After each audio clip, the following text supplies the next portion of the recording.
کریمہ سے حاصلتا کی میں بیان کر رہا ہوں۔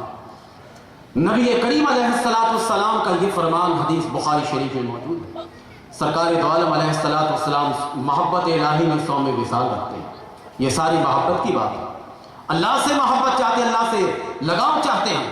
صوم وصال یہ ہے کہ جب افطار کا وقت آ جائے تو آپ نے افطار نہیں کرنا، بلکہ آپ اس وقت کل کے لیے روزہ کی نیت کر کے آئندہ کا روزہ بھی آپ رکھ لیجیے۔ یہ ہے صوم وصال۔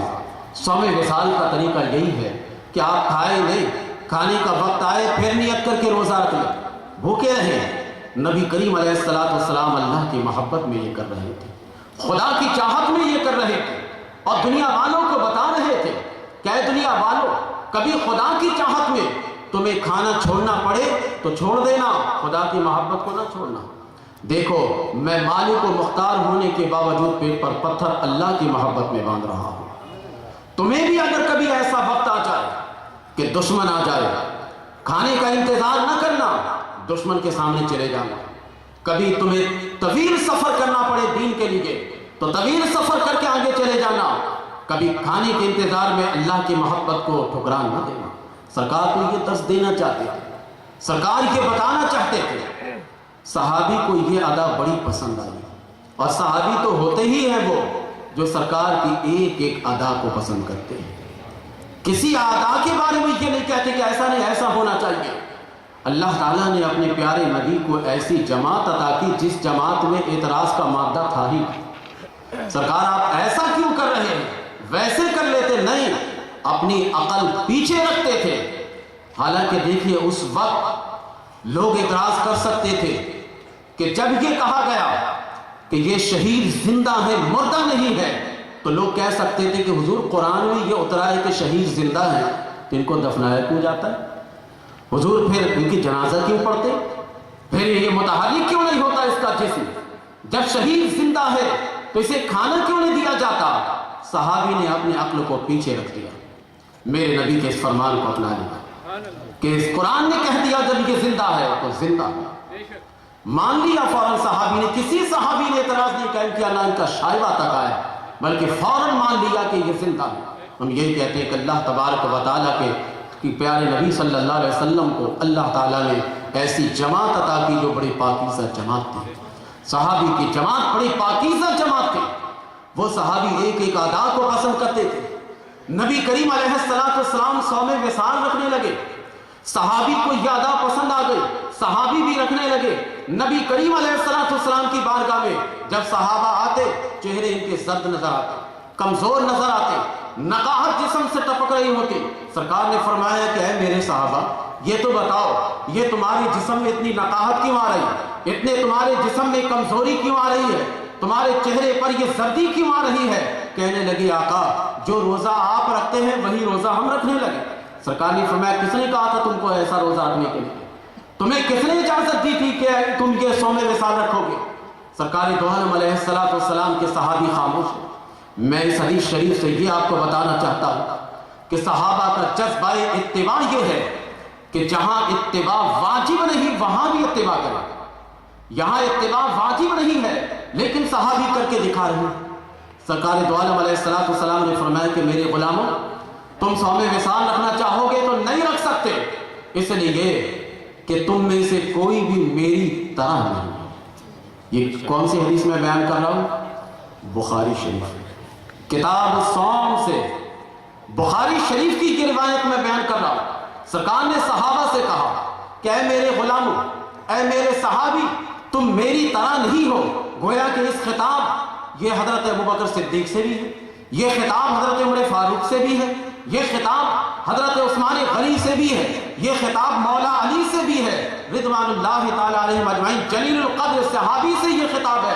تو حضرت ابوبکر صدیق کو میرے رسول کہیں تم میری طرح نہیں، حضرت عمر فاروق رضی اللہ تعالیٰ عنہ سے کہیں کہ تم میری طرح نہیں، حضرت عثمان غنی سے کہیں تم میری طرح نہیں، مولا علی سے کہیں تم میری طرح نہیں، اور یہ عقیدہ آگے بڑھ کر بنا دے کہ سرکار ہماری طرح۔ ہمارا جھگڑا یہی ہے، حد فاصل یہی ہے کہ صحابہ کا جو عقیدہ تھا وہ اس عقیدے کو یہ ہم سے چھڑوانا چاہتے۔ صحابی میں سے کسی نے بھی اپنے آپ کو سرکار کی طرح نہیں کہا کہ ہم سرکار کی طرح ہیں۔ حضور آپ کے 2 ہاتھ ہیں، ہمارے بھی تو 2 ہاتھ ہیں۔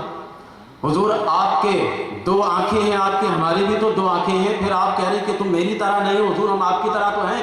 کسی صحابی نے کہا پھر کوئی کسی صحابی نے نہیں کہا، یہ کہتے کہ سرکار ہماری طرح بشر ہے، یہ کہنے کی ضرورت کیوں آتی ہے ان کو؟ ہماری طرح ہی یہ کہنے کی ضرورت کیوں آتی ہے؟ یہ کہہ دینا کہ ہم نے عرفہ و اعلیٰ ہے، ان کا کچھ جائے گا نہیں۔ یہ صحابہ کے عقیدے سے ہمیں ہٹانا چاہتے ہیں، اور ہم کہتے ہیں کہ ہم صحابہ کے عقیدے سے ہٹیں گے، ہم یہ عقیدہ رکھیں گے نہ ہم حضور کی طرح نہ حضور ہماری طرح۔ یہ عقیدہ ہے نا ہمارا، اور یہی عقیدہ کس کا ہے؟ صحابہ کا۔ یہی عقیدہ صحابہ کا ہے۔ وسیلہ کی بات چلتے چلاتے میں آپ کے گوش گزار یہ ساری باتیں کرتا چلا جاؤں کہ یا صحابی کا نعرہ لگانے والے صحابی کے عقیدے پر نہیں ہیں، اور الحمدللہ علی احسانہ ہم صحابہ کا نعرہ لگاتے ہیں تو صحابی کے نقش قدم پر بھی۔ نعرہ تکبیر،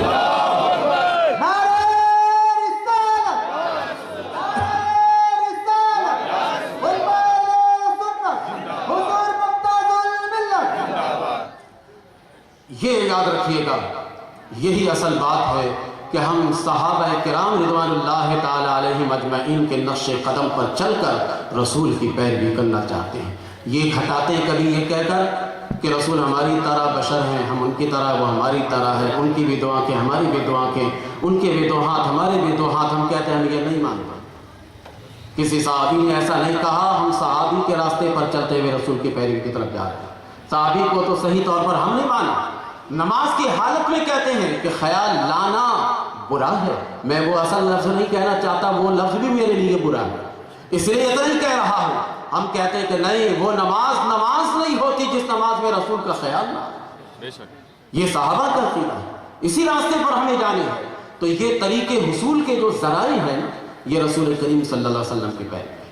اب دیکھیں، چاہے محبت ہمارے دل میں ہے، محبت کے طریقے ہم نے اپنے طور پر بنا لیے تھے، اللہ تبارک و تعالیٰ نے مہربانی کی اور اپنی محبت کے لیے وسیلہ بنا کر 12 تاریخ کو رسول کریم صلی اللہ علیہ وسلم کو ہم نے بھیجا کہ اب ان کے نقش قدم پر چلو، ان کے طریقے کو اپناؤ تو میری محبت تمہیں مل جائے گی۔ جب اللہ کی محبت ملے گی تو آپ نے 2 سمجھے، میں مختصر کرتا ہوں کہ محبت کی چاہت ہے ہر مسلمان اور انسان کے دل میں۔ محبت کے ذرائع، اللہ تبارک و تعالیٰ کی محبت کے حصول کے ذرائع کیا ہے؟